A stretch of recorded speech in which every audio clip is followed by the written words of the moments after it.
Our second day. Wow, promising ang araw. Ang ganda ng paligid. Sakto kasi magtatanim kami today.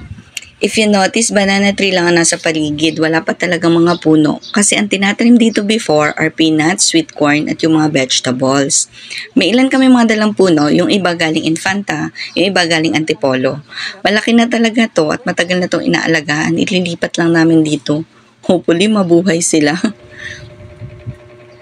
Yung iba na di pa matatanim, dun muna namin siya sa may tubig sa ibaba iiwan. Nagpatanim na kami dito before ng mga rambutan at coconut. Ayan o. Yung mga dala naming mga pananim are mango, rambutan, kakao, star apple, langka, mulberry, rosal, oregano, at even yung insulin plant. Meron din yata akong snake plant na dala. Sana mabuhay talaga sila. Medyo malalim na yung tubig na hinukay kahapon, oh. Dahil nalaman ng mga bata na may ilog, naglambing na sisilipin daw nila. May pasok na ulit bukas, so that's our weekend. Till next time!